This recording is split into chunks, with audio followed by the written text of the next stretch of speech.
এই বক্সগুলো দেখতে পাচ্ছ, এগুলো হচ্ছে ধূপের বক্স। সন্ধ্যাবেলায় আমি যে ধূপ দিই ঠাকুরের কাছে, সেই বক্স আর কি, এই সামরানি কাপ যে বলে সেইটার। তো এরকম বক্সগুলো আমি তো জমিয়ে রেখেছি, আমি তো কোনো জিনিসই ফেলি না, জানোই তোমরা, যে কিছু না কিছু কাজে আমি ইউজ করার জন্য রেখে দিই। তো এই বক্স আমি 6টা বার করলাম। তো বার করার পরে দেখো ওপরের পার্টটা আমি কেটে নিলাম। নেওয়ার পরে এই বক্সগুলো আমি অ্যাকচুয়ালি রেখেছি এই কারণে যে প্রত্যেকটা দেখো সমান মাপের হবে, যে কাজই করব না কেন প্রত্যেকটা কিন্তু একদম সমান মাপের হবে। সেই জন্য আমাকে আলাদা করে কাটিং করতে হলো না। ঠিক আছে, ওই বক্সগুলো আমি আলাদা রেখে দিলাম কেটে। আর কাপড়ের জন্য দেখো আমি টুকরো কাপড় বার করেছি সব, পুরনো শার্টও আছে এর মধ্যে যেগুলো এখন আর ইউজ হয় না। তো অ্যাকচুয়ালি আমি থিমটা রাখছি হচ্ছে ব্ল্যাক অ্যান্ড হোয়াইট, পরে আমি ঘরটা সেইভাবেই সাজাবো ব্ল্যাক অ্যান্ড হোয়াইট করে, মেক ওভার করবো যখন তোমাদের সাথে শেয়ার করব। তো আগে আমি এরকম কিছু ওয়াল ডেকোর তৈরি করে রাখছি। যা যা করব সবই ব্ল্যাক অ্যান্ড হোয়াইটের ওপরে ইচ্ছে আছে করার। তো সেই কারণে যে ওয়াল ডেকোরটা আমি তৈরি করছি এই সবই ব্ল্যাক অ্যান্ড হোয়াইট কাপড় দিয়ে। তো যে কটা আছে আমি সব বার করলাম। তো বার করার পরে এই দেখো এইভাবে আমি ওপরে চিপকে দিচ্ছি, মাপ অনুযায়ী কেটে চিপকে দিচ্ছি, ঠিক আছে। আর এটা তোমরা ফেভিকল দিয়েও আটকে নিতে পারো, আমি হট গ্লু গান দিয়েই করে নিচ্ছি, এটা ইজি হয় আমার কাছে, আর চট জলদি চিপকে যায় তো সেই জন্য। তো এ দেখো ওপর পাটটা পুরো আমি কাভার করে নিলাম, অ্যাজ ইট ইজ এরকম রেখে দিলাম। আর যতগুলো টুকরো আছে সবটাই দেখো এরকম মাপ অনুযায়ী কেটে তারপরে ওই হট গ্লু দিয়ে আমি আটকে দিচ্ছি। দেখতে কিন্তু দেখো বেশ ভালো লাগছে, আর প্রত্যেকটা সমান মাপের হয়েছে তো সেই জন্য কিন্তু আরও ভালো লাগছে। আরও কিছু আমি করব, তোমার এখানে তো আজকে 6টা হলো, মানে আরও কয়েকটা করলে বেশ ভালো লাগবে। অ্যাকচুয়ালি সোফার পেছনে যে ওয়ালটা রয়েছে সেটাতেই আমি লাগাবো, কিন্তু সে অনেকগুলো লাগবে আরও। তো আজকে যেটুকু করছি সে কটাই আমি তোমাদের দেখাচ্ছি। তো এই যে টুকরো কাপড়গুলো রয়েছে এই দেখো সবই এইভাবে কিন্তু চিপকে নিচ্ছি। আর যেহেতু ওই বললাম ব্ল্যাক অ্যান্ড হোয়াইট হিসেবে আমি থিমটা নিয়েই করছি আর কি, সেই জন্য মানে মানে ওইভাবেই করছি আর কি। আর এটা একটা দেখো শার্ট ছিল, পুরনো শার্ট, ব্ল্যাক অ্যান্ড হোয়াইট ছিল, তো ওটাকে কেটে ফেললাম, কারণ এটা তো দিয়ার ছোটোবেলার ছিল, আর এখন তো আর হবেই না, প্রশ্নই নেই।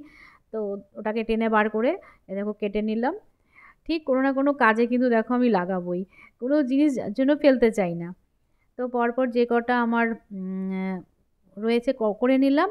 এবারে একটা পুরো দেখো ব্ল্যাক কাপড় দিয়ে ওপরটা আমি পেস্ট করে নিলাম, নিয়ে এবার একটা নতুন ধরনের আইডিয়া তোমাদের সাথে শেয়ার করছি। দেখো একটা ওই প্লাস্টিকের ফোর্ক নিয়েছি, নিয়ে ওরকম তোমার ফেভিক্রিলের মধ্যে মানে ডিপ করে জাস্ট এইভাবে একটা ডিজাইনের মতন করে নিচ্ছি। অ্যাকচুয়ালি চট জলদি কাজ এটা, আমি কিন্তু ড্রয়িংয়ে করতে পারতাম এটার ওপরে, কিন্তু আমি দেখলাম যে এটা যদি করে দিই তাড়াতাড়িও হয়ে যাবে, আর দেখতেও কিন্তু বেশ ভালো লাগছে।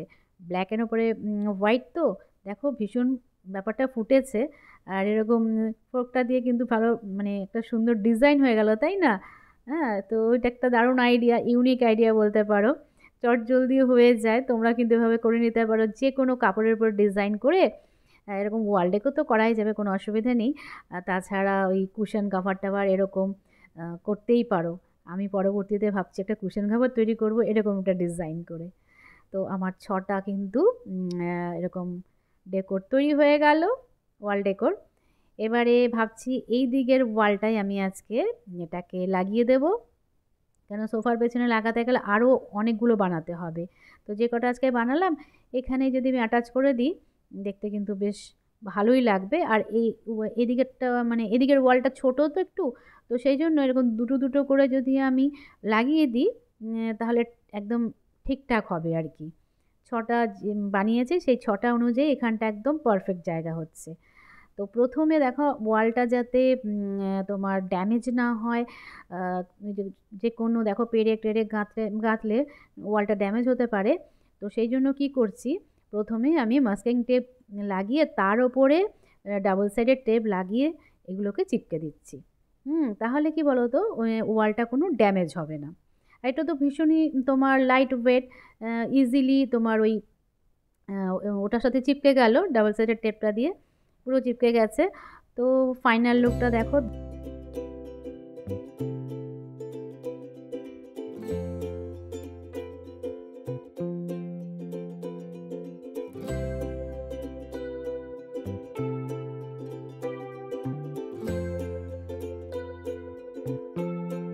একদম বিনা খরচে তৈরি হয়ে গেল ওয়াল ডেকোর। তো আমি একটু লাইট লাগিয়ে দিলাম এখানে। দেখতে কিন্তু সত্যিই ভীষণ ভালো লাগছে, আর ঘরের লুকটা কিন্তু পুরো পাল্টে গেছে। পুরো দেখো জিরো কস্টে বলতে পারো। ঘরে পড়ে থাকা সমস্ত জিনিস দিয়েই কত সুন্দর সুন্দর ঘর সাজানোর জিনিস তৈরি করা যায়। আর আমি তো এগুলোই তোমাদের সাথে সবসময় শেয়ার করতে থাকি। তো চলো আজকের মতন টাটা, আবার দেখা হবে নেক্সট ব্লগে।